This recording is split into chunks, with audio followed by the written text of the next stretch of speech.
قرآن کی ابتدا اللہ کی رحمت اپنے عروج پہ ہے، اور وہ رحمت ہمیشہ ہمیشہ کے لیے ہے۔ یہ نہیں ایک دن کے لیے تھی، یہ نہیں 2 دن کے لیے، یہ نہیں کہ رحمت کا جوش آیا پھر ٹھنڈا پڑ گیا، نہیں، ہمیشگی کے لیے، ہمیشہ۔ آپ نے کبھی غور کیا کہ اللہ تعالیٰ نے کلام حمید کی ابتدا میں اس آیت کو نازل کر دیا تو یہ کافی نہیں تھا؟ بسم اللہ الرحمن الرحیم، اس کے بعد سورۃ فاتحہ کا آغاز کیا الحمدللہ رب العالمین، الحمدللہ رب العالمین، ساتھ کیا کہا الرحمن الرحیم۔ پہلے ہی صفحے پہ پہلی ہی آیت میں الرحمن الرحیم، پہلی ہی سورت میں الحمدللہ رب العالمین الرحمن الرحیم۔ پھر اللہ نے اپنا یہی تعارف پیش کیا، اور رسول اللہ صلی اللہ علیہ وسلم نے اس تعارف کی جو ٹرانسلیشن آپ کے سامنے واقعہ رکھا تھا، رسول اللہ نے اس عورت کی طرف مخاطب ہو کے کہا تھا صحابہ کو، دیکھو کیا یہ عورت جو اس ٹائم کسی بھی چیز کا لحاظ نہیں کر رہی، نہ پردے کا نہ کسی چیز کا، فوراً اپنی چھاتی سے اپنے بچے کو لگا کے دودھ پلانا شروع کر دیا ہے، کیا یہ عورت اپنے بچے کو آگ میں ڈال دے گی؟ اللہ کے رسول کیسے ممکن ہے ڈال دے گی؟ تو تمہارا رب کیا تمہیں ایسے ہی آگ میں ڈال دے گا؟ تمہارا رب ویسے ہی ڈال دے گا؟ کیا تمہارا رب بندوں کے اوپر ویسے ہی غضبناک ہے؟ کیا تمہارا رب بندوں کے اوپر ظلم کرنے والا ہے؟ نہیں، وضاحت بھی کی، تمہارا رب حقیقت ہے، یہ بات حقیقت ہے، اسلاف سے ثابت ہے اور صحیح ترین اسناد سے ثابت ہے۔ اللہ رب العزت نے رحمت کو 100 حصوں میں تقسیم کیا ہے۔ جب کائنات پیدا کی، رحمت اور محبت کے 100 حصے بنائے، 100 حصے، ان میں سے ایک حصہ اپنے عرش سے نیچے اتار دیا کائنات کی ہر چیز کے اندر۔ کتنے حصے اتارے؟ 100 میں سے ایک حصہ۔ ہم کہہ دیتے ہیں 100 ماؤں سے زیادہ، حقیقت میں وہ ایک جو حصہ ہے وہ ایک اکیلا ماں کو نہیں ملا، ماں کو نہیں ملا۔ دنیا کے اندر محبت کے جتنے سلسلے ہیں، رحمت کے جتنے سلسلے ہیں، وہ اس ایک حصہ رحمت کی وجہ سے ہیں۔ باپ جو اپنے بیٹے سے محبت کرتا ہے اسی لیے کرتا ہے، ماں اپنے بیٹے سے محبت کرتی ہے اسی لیے کرتا ہے، بیٹا ماں سے، باپ سے، بھائی بھائی سے، بہن بھائی، میاں بیوی، خامن بیوی، یہ محبت کے جتنے سلسلے ہیں یہ ایک حصہ رحمت میں، حتیٰ کہ اس ایک حصہ رحمت میں درندے، چرند، پرند بھی شامل ہیں۔ وہ جو اونٹنی کا بچہ اونٹ کے ارد گرد بھاگتا ہے اور دور جانے پہ چیختا، چلاتا ہے، کراہتا، روتا ہے، وہ اس ایک حصہ رحمت کا حصہ ہے جو زمین پہ اتارا گیا ہے۔ اب آپ نے غور کرنا ہے، وہ ایک حصہ رحمت جس کی وجہ سے جب سے آدم آئے جب تک قیامت قائم ہوگی، محبتوں کی عظیم الشان داستانیں، الفتوں کی، عقیدتوں کی عظیم الشان داستانیں جو رقم ہوئی ہیں وہ اس ایک حصہ رحمت کی وجہ سے ہوئی ہیں۔ اے اللہ، باقی 99 حصوں کا کیا ہوا؟ باقی 99 حصے اللہ رب العزت نے اپنے اور بندوں کے درمیان خالص کر لیے۔ کل قیامت کے دن ان 99 حصوں کو اللہ تمہارے اور میرے اوپر تقسیم کر دے گا۔ ایک حصہ رحمت سے ماں بیٹے سے محبت کرتی ہے، تو جو 99 حصے اللہ نے اپنے پاس رکھے ہیں تو کیا بندے بخشے نہیں جائیں گے؟ اللہ کی قسم چاہتا ہی یہی ہے کہ آپ آؤ، لوٹو، پلٹو، واپس آ جاؤ، ایک مرتبہ دیکھ لو، ایک مرتبہ پلٹ کے دیکھو، ایک مرتبہ سوچو، ایک مرتبہ غور کرو۔ رسول اللہ نے کوئی کسر نہیں چھوڑی سمجھانے میں۔ ایک ہاتھ اللہ کی طرف آ کے دیکھو تو صحیح، پورا بازو بھر اللہ رب العزت فاصلہ طے کرے گا۔ چل کے آ کے دیکھو تو صحیح، رب دوڑتا ہوا آئے گا، ایک دفعہ آ کے دیکھو تو صحیح۔ اور اسلاف نے کیا خوبصورت مثالوں سے، اللہ کے ساتھ مثال نہیں ہے لیکن سمجھانے کے لیے اس حدیث سے پہلے، یہ جو عورت اور بچے والی حدیث ہے نا، اس سے پہلے اسلاف مثالیں لے کے ہیں اور 2 خوبصورت ترین مثالوں کو بیان کیا۔ ایک مثال یہ دی، اگر کوئی بچہ اور اس کی ماں میں آپس میں ناراضگی ہو جاتی ہے، ماں ڈانٹتی ہے، بچہ دوڑ گیا، تھوڑی دیر بعد اس کو احساس ہوا ماں کا در چھوڑ کے کہاں جاؤں گا، ماں کے علاوہ تو کوئی ملجا نہیں ہے، ماں کے علاوہ تو کوئی گھر نہیں ہے۔ واپس آیا، ماں نے ابھی دروازہ نہیں کھولا ہوا، لاک کیا ہوا، غصے میں دہلیز کے اوپر سر رکھ کے لیٹ گیا، نیند آ گئی۔ ماں کا بھی غصہ کچھ دیر کے بعد ٹھنڈا ہوا، ماں بچے کو ڈھونڈتے ہوئے باہر آئی، دہلیز کے اوپر بچے نے سر رکھا ہوا ہے، اسلاف نے کہا بتائیے یہ ماں کہ اپنے بچے کو اسی وقت واپس معاف کر کے اندر لے کے جائے گی کہ نہیں؟ جائے گی۔ اسی طرح دوسرا یہ جو مثال ہے یہ سمجھنے کی ضرورت ہے۔ آپ کو کس نے کہہ دیا؟ آپ نے اپنے رب کو ناراض کر لیا، آپ کا رب آپ سے ناراض ہے، غصے میں ہے، پلٹ آئیے، اس کی دہلیز پہ سر رکھ کے دیکھیے تو صحیح آپ کو اٹھاتا ہے کہ نہیں اٹھاتا، آپ کو تشفی کراتا ہے کہ نہیں کراتا، اس کی رحمت کا در اتنا وسیع ہے یا نہیں ہے۔ اگر ماں کی رحمت اتنی ہے، ایک حصہ رحمت کا جو حصہ ہے، تو تم نے یہ سمجھا کہ تم رب کی طرف پلٹ آؤ گے تمہارے گناہ معاف نہیں ہوں گے؟ ہوں گے، ہر صورت ہوں گے، یقینی ہوں گے۔ دوسری مثال کیا دی؟ ایک بچہ ہے، اس کا باپ بڑا طاقتور ہے، اللہ کے ساتھ مثالیں نہیں ہے، سمجھانے کے لیے بات ہے، بڑا طاقتور ہے، اس بچے کو ایک ڈاکو نے اٹھا لیا، اغوا کر لیا، اور یہ شیطان ابلیس ایمان کا ڈاکو ہے، ایمان کے اوپر نقب زنی کرتا ہے، اعمال کے اوپر نقب زنی کرتا ہے، نمازوں کے اوپر نقب زنی کرتا ہے، یہ بھی ڈاکو ہے۔ ایک ڈاکو نے اٹھا لیا، بچہ اس کی قید میں چلا گیا، باپ بڑا طاقتور ہے اور ڈاکو بڑا کمزور ہے، اسلاف نے باضابطہ یہ مثالیں دی ہیں۔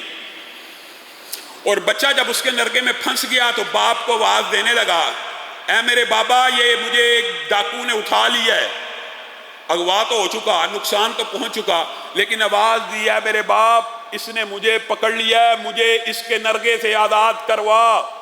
تو کیا جو طاقتور باپ ہوگا وہ تلوار نکال کے یا اسلحہ اٹھا کے اپنے بچے کو چھڑوانے کے لیے نہیں جائے گا؟ اللہ کی قسم ضرور جائے گا۔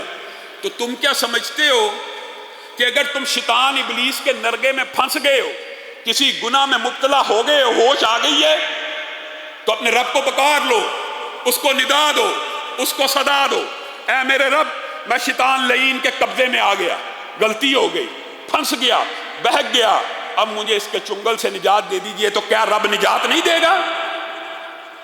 رب فوراً نجات دے دے گا۔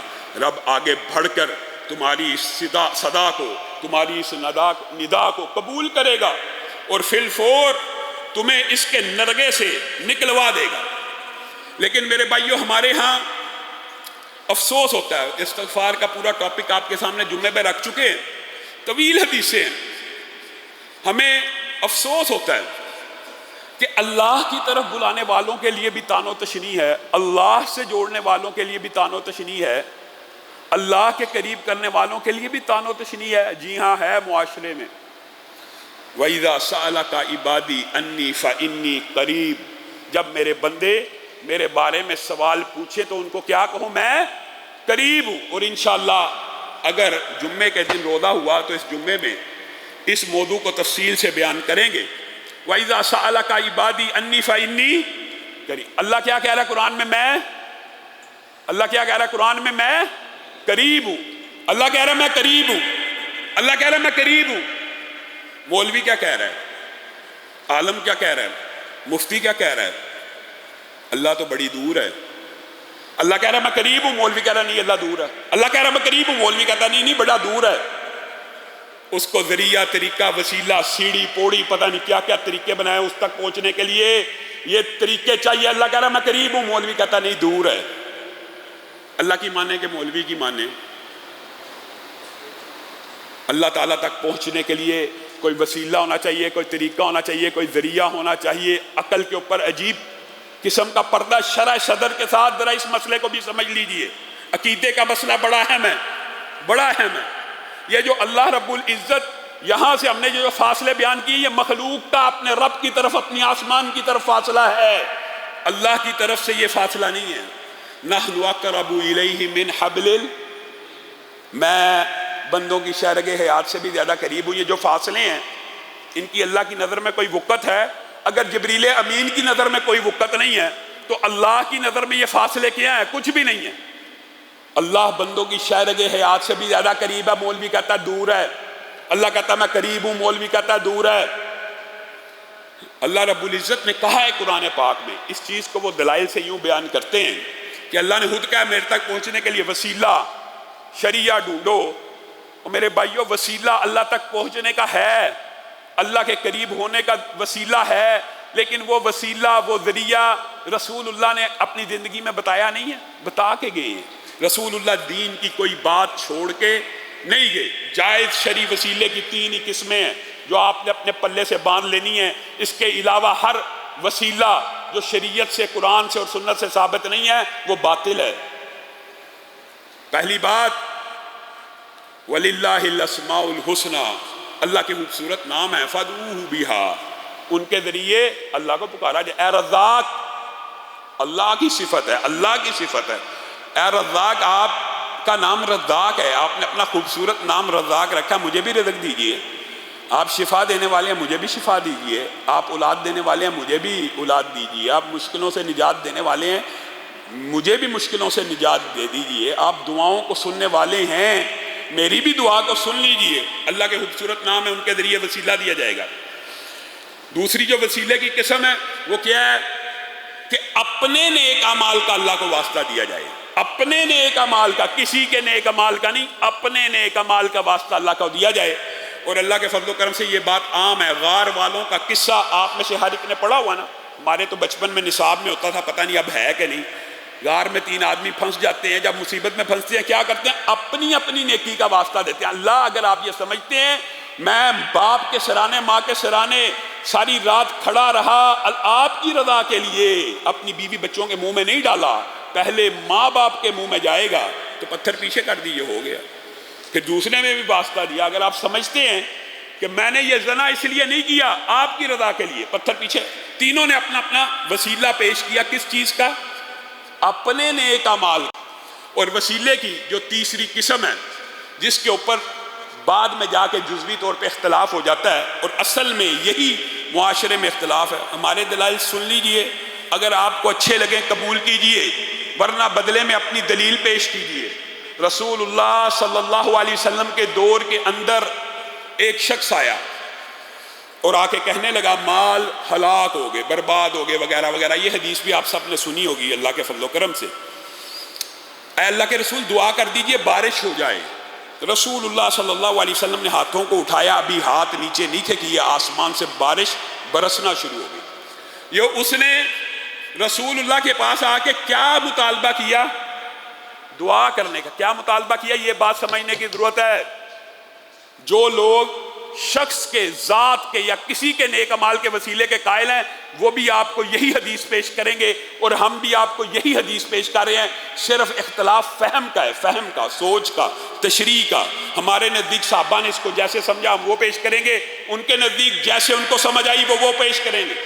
رسول اللہ کے پاس آیا تھا کہ اپنے گھر میں بیٹھ کے کہا تھا رسول اللہ کے واسطے بارش برسا دو۔ کہاں آیا تھا؟ رسول اللہ کے پاس آیا تھا اور آ کے کیا کہا تھا؟ اللہ کے رسول دعا کر دیجئے۔ رسول اللہ تو موجود تھے، رسول اللہ سے سفارش کرنے کی ضرورت کیا تھی؟ خود کہتا اے اللہ، اللہ کے رسول تو سامنے، ان کے واسطے سے بارش برسا دے۔ اگر ذات کا وسیلہ ہوتا، یہاں پہ وسیلہ کس چیز کا ڈالا جالا ہے؟ دعائے رسول کا۔ جب کسی چیز کا اس بات شریعت میں ہو جائے تو وہ ثابت ہوتی ہے۔ اب یہاں پہ ایک شخص آیا، رسول اللہ سے دعا کروائی، یہاں سے یہ کلیہ اور قاعدہ نکلا، قیامت کی دیواروں تک آپ کسی بھی شخص سے دعا کروا سکتے ہیں۔ یہ وسیلہ جائز ہے، کسی بھی زندہ شخص کے پاس جا کے دعا کروا لیجئے کہ ہمارے حق میں یہ دعا کر دیجئے، ہمارے حق میں یہ دعا کر دیجئے۔ یہ وسیلے کی جائز شرعی قسم ہے۔ اور آپ حیران رہ جائیں گے، بات تو یہاں پہ مکمل تھی، لیکن جو لوگوں کا خیال ہے کہ ذات کا یا شخص کا یا کسی کے نیک اعمال کا وسیلہ دیا جاتا ہے، وہ اس بات کے جواب میں ایک اور دلیل پیش کرتے ہیں، وہ دلیل بھی ان کے خلاف ہے۔ آپ حیران رہ جائیں گے۔ دیکھیں بس یہ فہم کا اختلاف ہوتا ہے نا، کئی مرتبہ بڑی آسانی سے بات سمجھ آ جاتی ہے، کئی مرتبہ نہ سمجھ آئے تو 10 سال گزر جائیں نہیں سمجھ آتی۔ پھر حضرت عمر کے دور میں بعین یہی واقعہ ہوا۔ ایک شخص آیا اور آ کے کہنے لگا اے عمر، راستے بند، مال ہلاک ہونے والے ہو چکے ہیں، یعنی تباہی بربادی ہو گئی ہے، قحط پڑ چکا ہے، بارش کی دعا کر دیجئے۔ حضرت عمر کہاں کھڑے ہیں؟ آپ نے یہ مسئلہ سمجھنا، وہ ذات کے وسیلے کی یہ دلیل دیتے ہیں جو یہ بھی دلیل دعا کی ہے۔ حضرت عمر کہاں کھڑے ہیں؟ مسجد النبوی کے اندر، کہاں پہ؟ ممبر رسول کے اوپر. ممبر رسول سے روضہ رسول کتنے فاصلے پہ؟ آپ سب نے، اللہ تعالی ہم سب کو جانے کا موقع دے. جو نہیں گیا اس کو بھی مسجد النبی کی زیارت نصیب کرے. وہ وہاں جا کے دیکھے گا کہ ممبر رسول سے روضہ کتنے فاصلے پہ ہے؟ چند فٹ کے فاصلے پر. اگر ذات کا یا شخص کا یا پرسن کا وسیلہ اسلام میں جائز ہوتا تو حضرت عمر کہتے اے اللہ یہ رسول اللہ کے صدقے بارش برسا دے. حضرت عمر نے کیا جملہ کہا؟ جب رسول اللہ ہمارے درمیان موجود تھے تو ہم ان کے ذریعے سے بارش کو منگوا لیا کرتے تھے اللہ سے. اب وہ ہمارے درمیان نہیں ہے. اب وہ ہمارے درمیان نہیں ہے. چچا عباس کو بلایا جائے. چچا عباس کو بلایا جائے. وجہ کہ رسول اللہ کے چلے جانے کے بعد چچا عباس اب ہاتھوں کو اٹھاتے ہیں تو اللہ ان ہاتھوں کو لٹاتے ہوئے حیا کرتا ہے. چچا عباس کو بلایا جائے اور ان سے دعا کروائے. ان سے یہ نہیں کہا چچا عباس کے واسطے اللہ بارش برسا دے.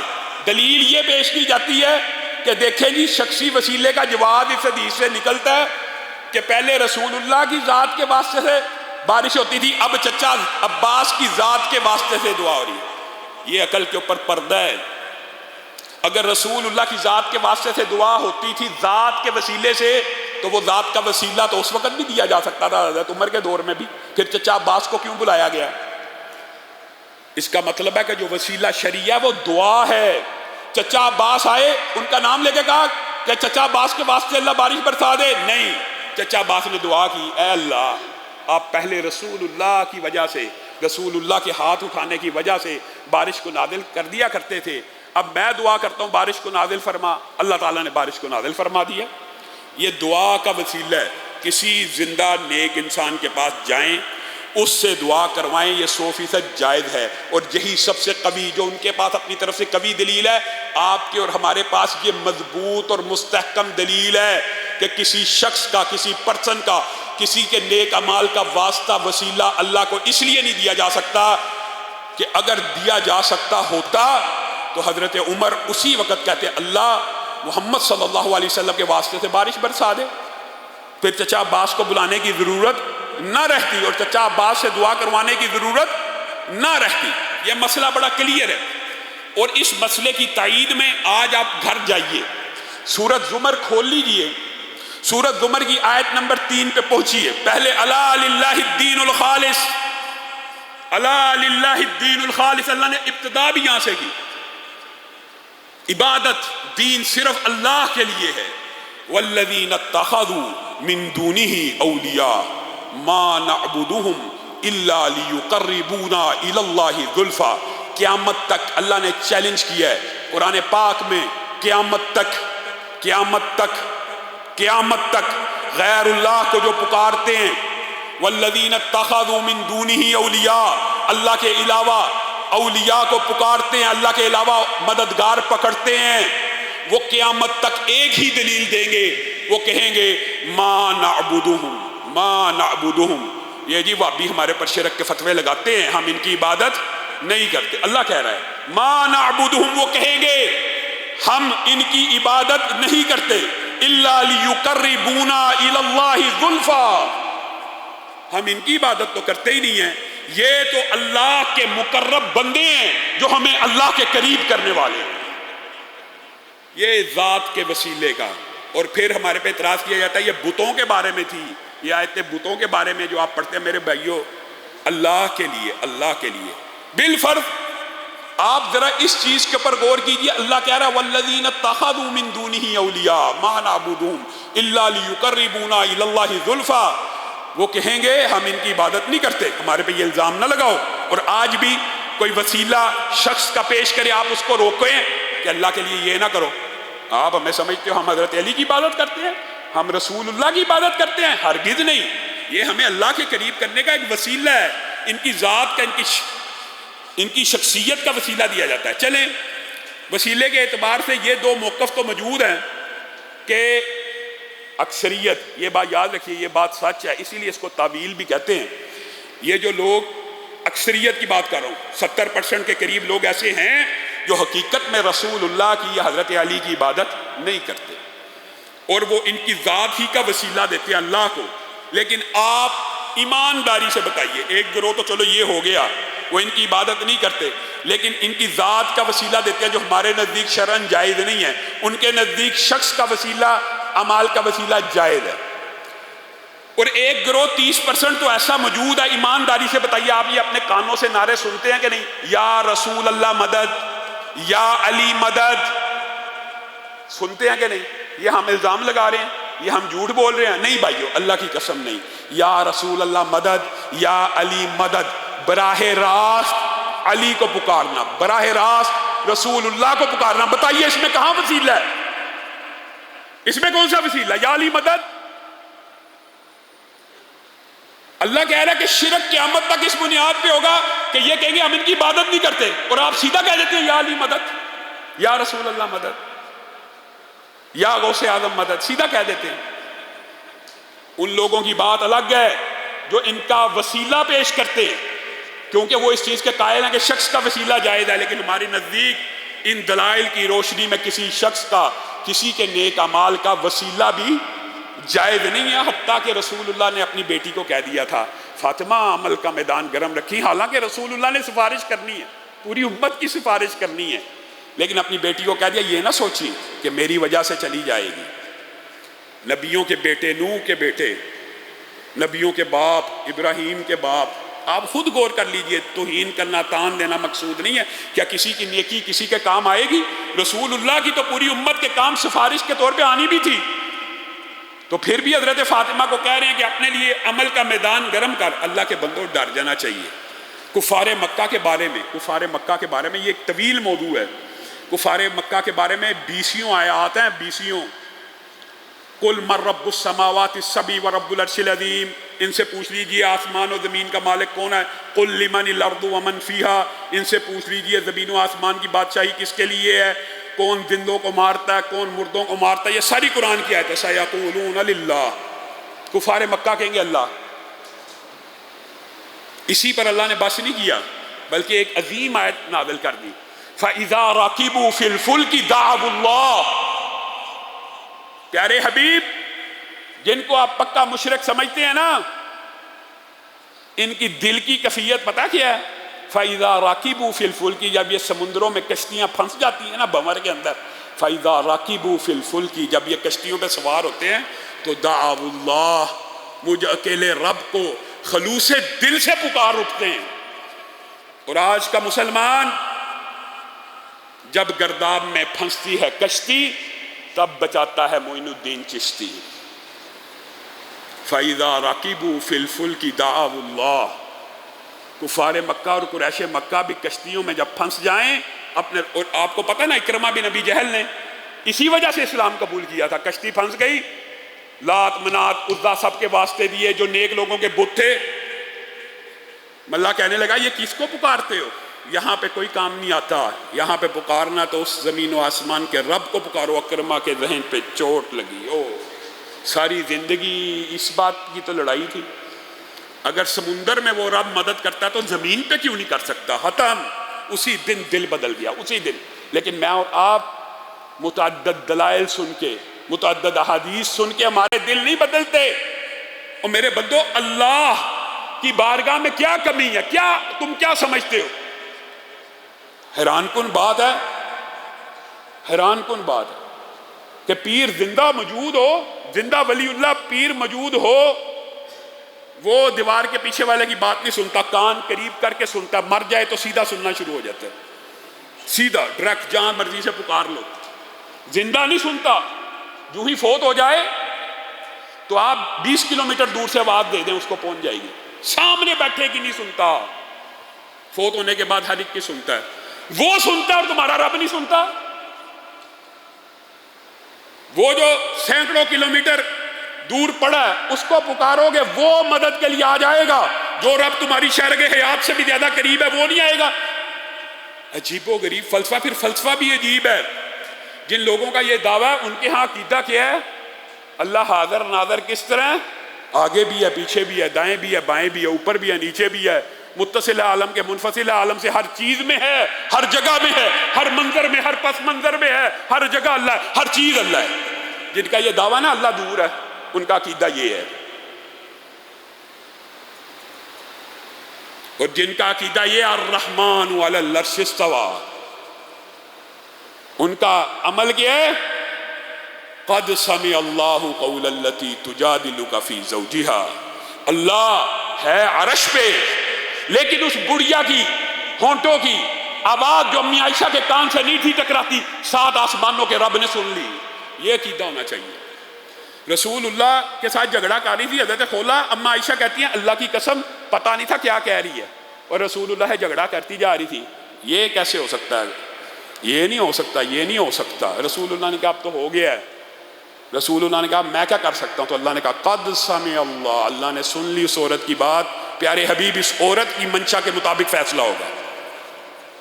وہ رب کالی چونٹی کو، جو رب قرآن پاک میں 100 سے زائد رب کی ایسی آیات موجود ہیں، آپ حیران رہ جائیں گے، ان میں سے ایک آیت جو رب پتا جہاں پہ گرتا ہے اس کو دیکھتا بھی ہے، سنتا بھی ہے، جگہ کا بھی معلوم ہے، وہ رب دور ہے۔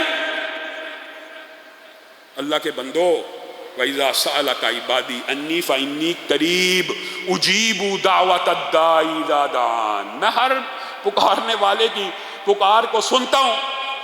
کیا کعب بن مالک کی پکار کو نہیں تھا سنا؟ وَعَلَى الثَّلَاثَةِ الَّذِينَ خُلِّفُوا، بتائیے کیسی توبہ کی تھی 3 صحابہ نے۔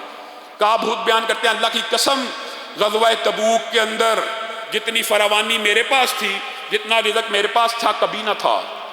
میں سوچتا تھا آج جاؤں گا کل جاؤں گا، اتنی بڑی تعداد ہو چکی تھی مسلمانوں کی کہ مجھے یقین آ گیا اگر رجسٹر پہ نام نہ بھی لکھواؤں تو وہی کے بغیر رسول اللہ کو بھی پتہ نہیں چلے گا، لیکن میرا ارادہ تھا میں جاؤں گا، ارادہ پختہ تھا کہ میں جاؤں گا، میں پیچھے نہیں رہوں گا۔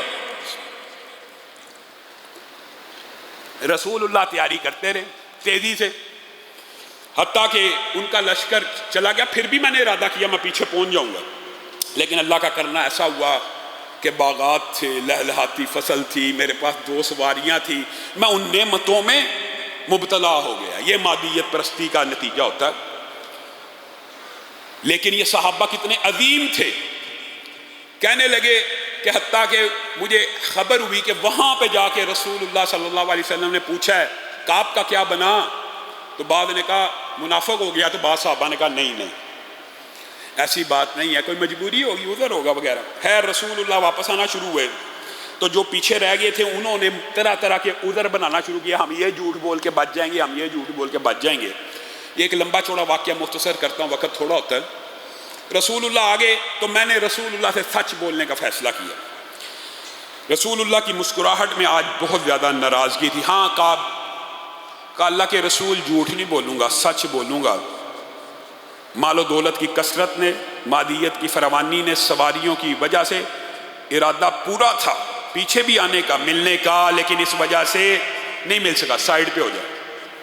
کہا لوگوں کو میں نے دیکھا وہ آتے جاتے عذر پیش کرتے جاتے، رسول اللہ ان کا عذر قبول کرتے، ان کے لیے مغفرت کی دعا کرتے، عذر قبول کرتے، مغفرت کی دعا کرتے۔ میں نے سچ بولا، میں پھنس گیا، مراد یہ مفہوم۔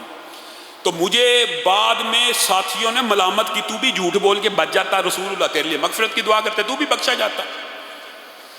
کہا میرے دل میں خیال پیدا ہو گیا میں جا کے جھوٹ بول دوں اب۔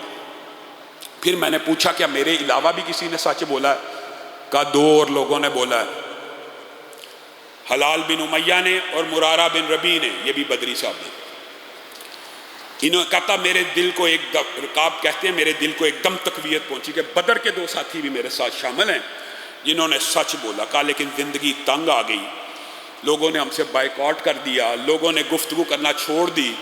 میں چونکہ وہ دونوں تو بزرگ اور بوڑھے تھے، وہ اپنے گھر میں روتے رہتے تھے، میں جوان تھا، میں مسجد النبوی میں آتا تھا، میں آ کے اللہ کے رسول کو سلام کرتا اور تمنا کرتا کہ کاش رسول اللہ کے ہونٹوں سے وعلیکم السلام نکل جائے، لیکن میں جج نہ کر سکا کہ رسول اللہ مجھے سلام کا جواب دیتے ہیں کہ نہیں۔ کہا پھر میں نماز پڑھتا ان کے سامنے اور کنکھیوں سے رسول اللہ کی طرف دیکھتا تو مجھے خبر ہو جاتی کہ جب میں نماز شروع کر لیتا ہوں تو رسول اللہ میری طرف ہی دیکھ رہے ہوتے ہیں، لیکن جیسے میری نظریں وہاں جاتی رسول اللہ اپنا چہرہ پھیر لیتے۔ کہا یہ بے اتنائی میں رسول اللہ کی برداشت نہ کر سکا اور زار و قطار روتا رہا۔ 40 دن گزر گئے، ایک ایلچی آیا مجھے لیٹر دے گیا شاہ غسان کا کہ سنا ہے آپ کے بادشاہ نے آپ کو بائیکاٹ کر دیا سوشل، آپ میرے پاس چلے آؤ. کہنے لگے عجیب آزمائش ہے، ایک طرف رسول اللہ ناراض ہیں، دوسری طرف بادشاہوں کے لیٹر آتے ہیں. اتنے ہم منافق اور اتنے گر گئے ہیں کہ ہمیں بادشاہ لیٹر لکھے رسول اللہ کے خلاف، پھاڑ دیا اور اس کو واپس بھیج دیا کہ دفع ہو جاؤ. تم سمجھتے ہم رسول اللہ سے غداری کریں گے؟ یہ گناہ ہو گیا، اللہ سے معافی مانگ رہے ہیں، اللہ تعالیٰ ہماری مغفرت کو ضرور نازل کرے گا. یہ کیسے ہو سکتا ہے؟ ہمارا رب توبہ کو سننے والا ہے. ہم نے نبی سے بے شمار واقعات سنے ہیں، انشاءاللہ ہماری بھی توبہ قبول ہوگی. کہا پھر رسول اللہ نے پیغام بھیج دیا اپنی بیوی سے الگ ہو جاؤ. تو ہمیں لگا کہ شاید ہماری توبہ اللہ قبول نہیں کرنا چاہتا، بیویوں سے بھی الگ ہو جاؤ. بعض ساتھیوں نے کہا وہ حلال کی بیوی کو اللہ کے رسول نے اجازت دی ہے کہ وہ بزرگ ہیں، اور ان کی بیوی نے آ کے، حلال کی بیوی نے رسول اللہ سے آ کے یہی کہا تھا، اللہ کے رسول وہ تو دن بھر رات روتے ہی رہتے ہیں، آپ کی اس بے اتنائی کو برداشت نہیں کرتے، شاید فوت ہی نہ ہو جائیں. یعنی اتنا روتے ہیں دن سے، وہ حرکت ہی نہیں کر سکتے، مجھے خدمت کرنے دیجئے، بوڑھے ہیں. تو رسول اللہ نے کہا اچھا آپ نے صحبت نہیں کرنی. تو وہ ساتھیوں نے کہا آپ بھی اجازت لے لیجیے، آپ کو بھی شاید رسول اللہ بیوی کے ساتھ رہنے کی اجازت دے. کہا میں نہیں لوں گا، ابو قتادہ کے گھر چلے گئے، چچا کے بیٹے کے. کیا میں منافق ہوں؟ کوئی جواب نہیں. سلام کیا، کوئی جواب نہیں. تیرے رسول کا معاملہ. یہ صحابہ کا دیکھیں، رسول اللہ اگر کسی سے ناراض ہیں سارے ناراض ہیں، رسول اللہ کسی سے راضی ہیں سارے راضی ہیں. 50ویں دن ایک قاصد نے پہاڑ کے اوپر چڑھ کے آواز دی، اے کعب تجھے خوشخبری ہو، رسول اللہ صلی اللہ علیہ وسلم نے مجھے بھیجا پیغام بھجوایا ہے کہ تم لوگوں کی مغفرت اور تم لوگوں کی توبہ اللہ نے قبول کر لی ہے. کہا میں نے اپنے سوٹ اتارے اس کو دیے، اور جب میں رسول اللہ کی مجلس میں حاضر ہوا، طلحہ بن عبید اللہ آگے بڑھ کے میرا استقبال کیا. اور اللہ کی قسم یہ کہا کرتے تھے وہ کہ مہاجروں میں سے مہاجر بڑے قوی ایمان کے تھے، مہاجروں میں سے واحد طلحہ تھے جنہوں نے میرا آگے بڑھ کے استقبال کیا، اور میں ان کا یہ احسان زندگی بھر بھول نہیں سکتا. باقی سب مہاجر بیٹھے رہے. کہا لیکن رسول اللہ کا چہرہ خوشی سے دمک رہا تھا اور چمک رہا تھا. میں نے رسول اللہ کی خدمت میں حاضری دی اور کہا اے اللہ کے رسول، اللہ نے اگر میری توبہ کو قبول کر لیا ہے تو میں اپنا سارا مال اللہ کی بارگاہ میں صدقہ کرتا ہوں جس مال کی وجہ سے میں غافل ہو گیا. رسول اللہ نے کہا کچھ رکھ لے. تو میں نے رسول اللہ سے پوچھا اے اللہ کے رسول مجھے یہ بتا دیجئے کہ میری مغفرت بدریہ وہی آپ کے ذریعے نازل ہوئی ہے کہ اللہ نے کلام فرمایا؟ سبحان اللہ. وَعَلَى الثَّلَاثَةِ الَّذِينَ خُلِّفُوا. اللہ رب العزت نے ان تینوں صحابہ کا تذکرہ اس قرآن پاک میں کر دیا کہ جو جنگ کے میدان سے بھی اگر بھاگ گئے تھے تو اللہ تعالیٰ نے ان صحابہ کو بھی معاف کر دیا اور ان کی توبہ کو بھی قبول کر لیا. میں اور آپ جتنے مرضی بڑے گناہ لے کے آئیں، جتنے مرضی بڑے گناہ لے کے آئیں، اللہ کی بارگاہ میں ایک مرتبہ آئیں، اس کے سامنے ہاتھوں کو پھیلائیں تو اللہ رب العزت توبہ کو قبول کرتا ہے.